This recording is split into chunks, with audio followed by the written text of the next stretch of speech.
Welcome. I'm Alice Alicia Jones, and this is another one of my Living Consciously videos. I'm very happy to be here because I've had a rough month in July, being sick with the flu for a number of days. So I'm very happy to say that that's behind me.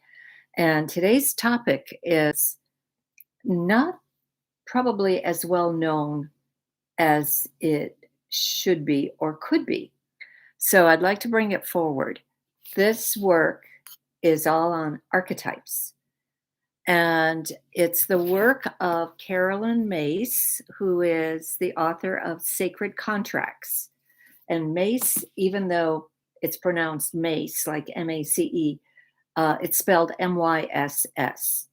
And I had the pleasure of attending one of her lectures in person in ARE in the Virginia Beach. So she was working as a medical intuitive with Dr. Norman Sheehy at the time. But her work, I feel, is extremely valuable. Archetypes are energy forms. And it's an energy form that effectively governs your actions without you knowing it. It guides you, it cajoles you, it prompts you, it gives you a reason for wanting to act in a certain way without you even being aware of it. So it's really quite intriguing to me that, like I said, archetypes are really not that well known. The closest that people come to understanding as archetypes is when they work with the tarot cards. Tarot. Um, they work with archetypes in when they lay out reading for themselves. The archetypes that Carolyn says we are born with, every single person on the face of this earth is born with 4 of them. And those are the judge, the victim, the prostitute, and the saboteur. I'm going to take them one by one and tell you how they worked in my life. When I came from Poland, I was just a small child, but I was raised in Grand Rapids, Michigan. I knew nothing of my Polish life. I had no memory whatsoever. I was just 3.5, and it was not on my radar at all. But one thing that I very, very quickly learned, and this could be partly because of the culture I was born into, is that everybody had a judgment, in my estimation, on every single thing that everybody else said, did, thought, acted, whatever. And that really annoyed me. And at first, I didn't understand how important it was for me to get away from people's judgments. But eventually, I left the area. And once I left, I never came back.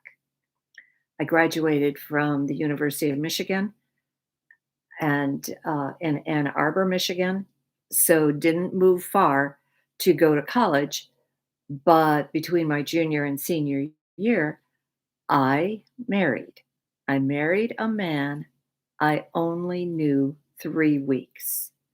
And I know that at the time, I had a very good reason for marrying him So I thought. Now I recognize that it was nothing but, utter foolishness. Uh, but anyway, that's neither here nor there. So the judge appeared in my life from a very early age. I literally felt that I was judged. And my earliest memory of being judged was with a coloring book. As soon as I came here, I was introduced to a coloring book and crayons. I'm 3.5, and I pick up a purple crayon and I start to color a dog's tongue purple. And the little girl that was sitting next to me, one of the neighbors down this out on the street, she started laughing at me, like, "Purple? Dog's tongue purple?" And the irony is, yeah, some dogs' tongues are purple, but she just thought that was hysterical. So I felt that sting of being laughed at, and, that hurt. I didn't like that feeling. So I moved on and if did not realize at the time how important archetypes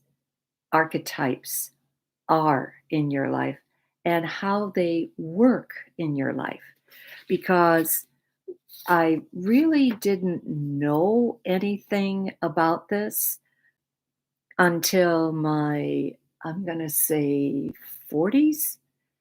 But I think back on the landscape of my life and I see in every respect how they were working. Um, the next one I'm going to go into is victim.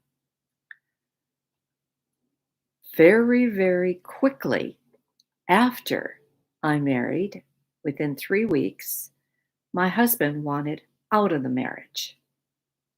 And so I went into victimhood. I had grown up in a family that had survived World War II, various forms of incarceration, various forms of servitude, and yet they survived. And I saw so many tears. I saw people crying, constantly crying from the memories of what they had experienced. That's immediately what I turned to. I turned to tears. And I can remember reading an article uh, evaluating Oprah's performance in The Color Purple. And she started crying hysterically during one of the scenes. And the director looked at her and said, "That's one way of tackling it." I never understood.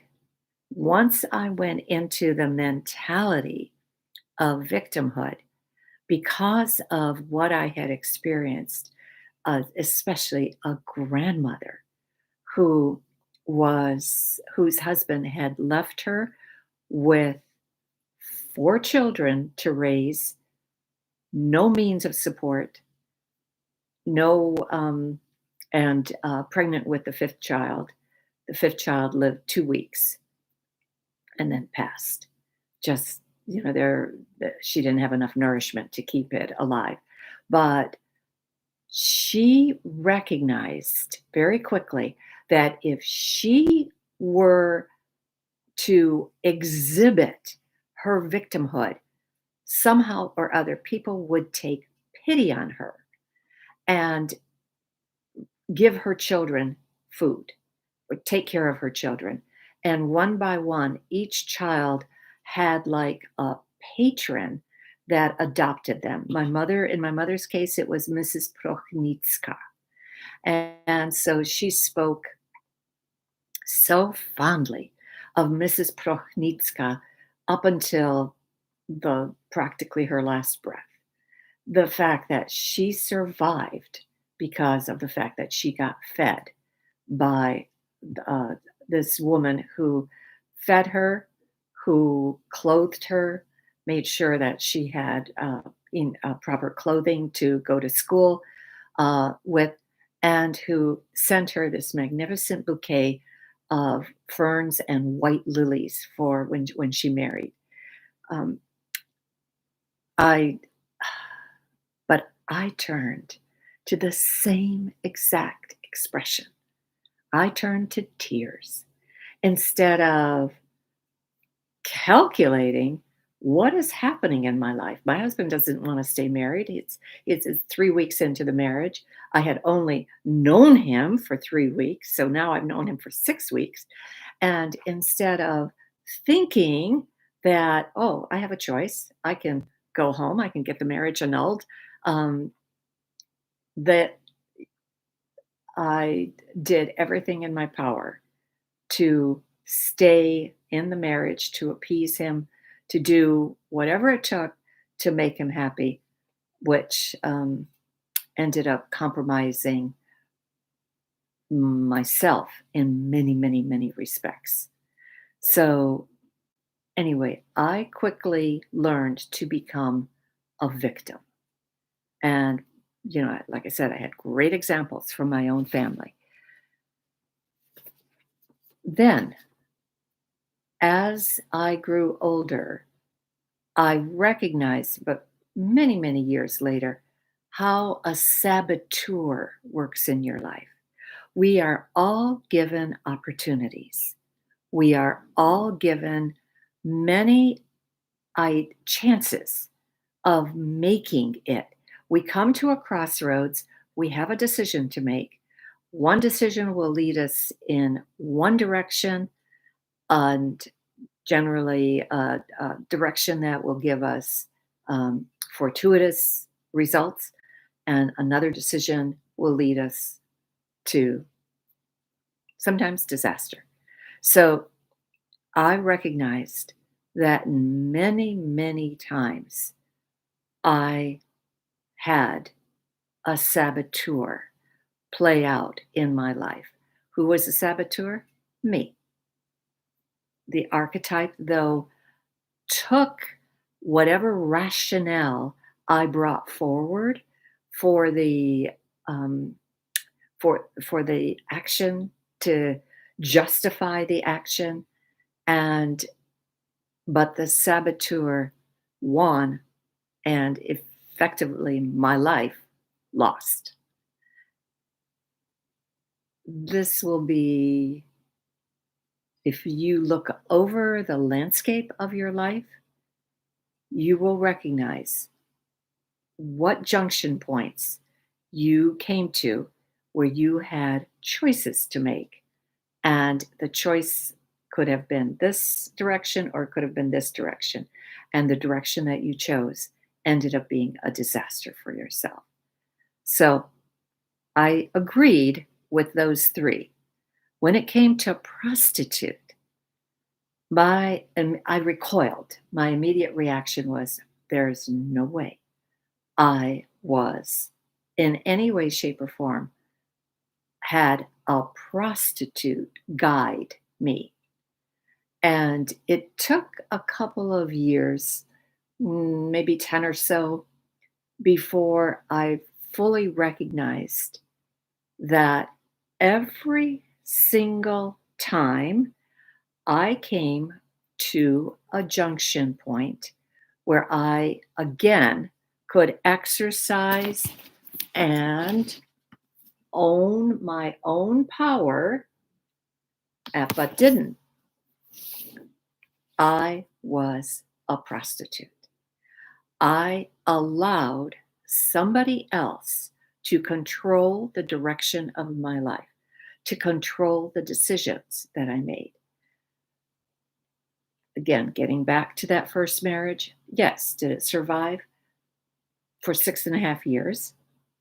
And it eventually ended up, the instability of that marriage ended up with 10 moves in 5 years.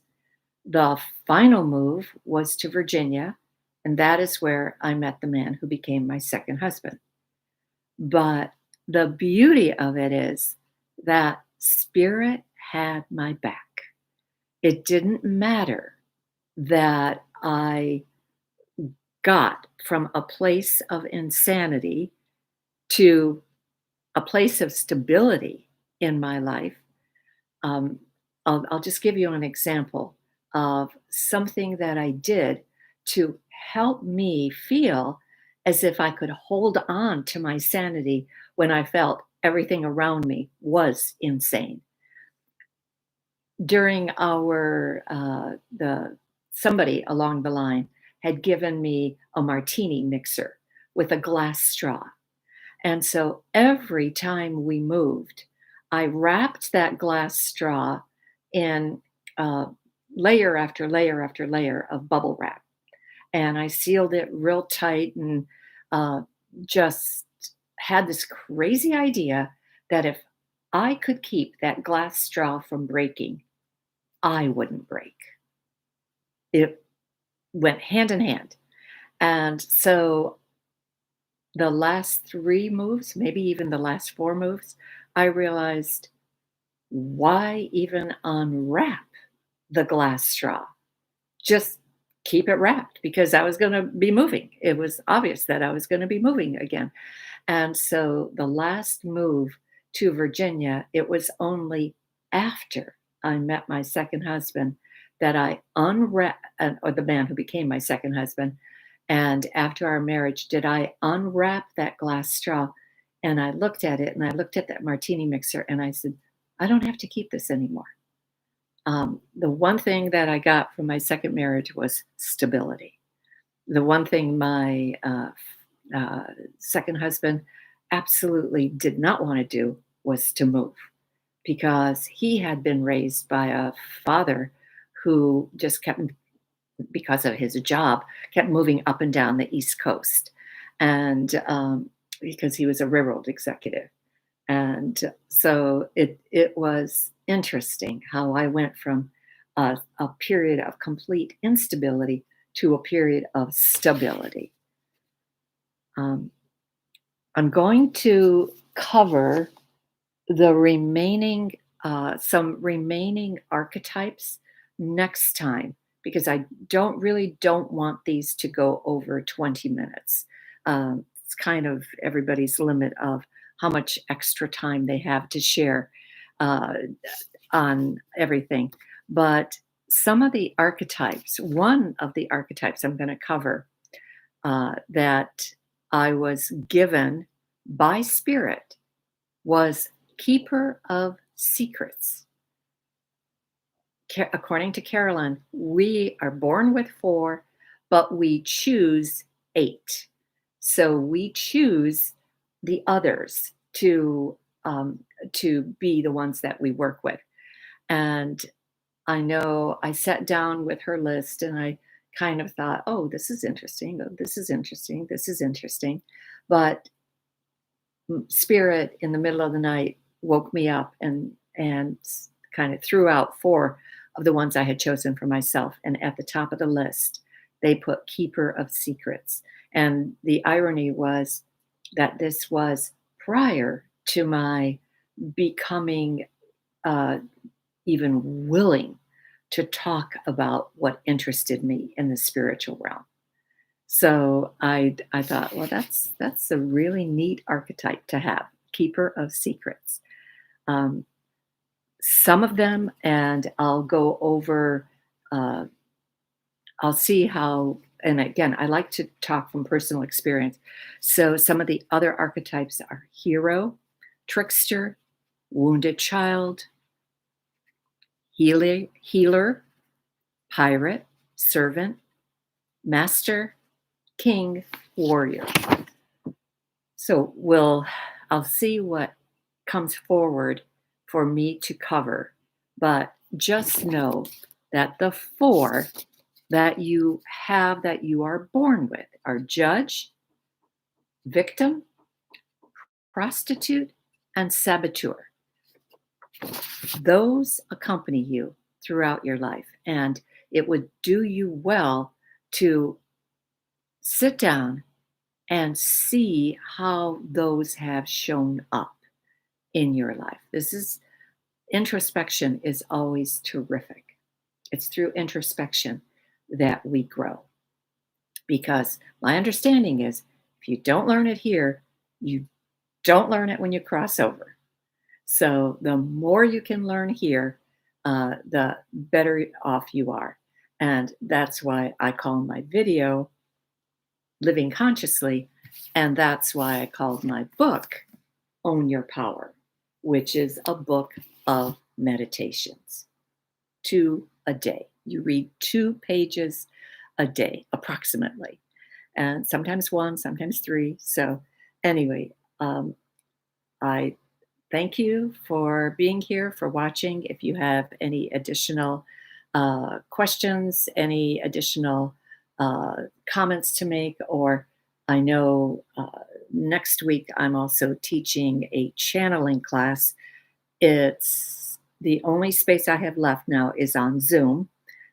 All my personal spaces in my home are filled, but if the need arises, I'll do another one. This is the third one I'm doing, and it's learning how to channel, which is basically this whole book is a channeled piece of work. So, anyway, I'm very grateful to have the interest in it that I have.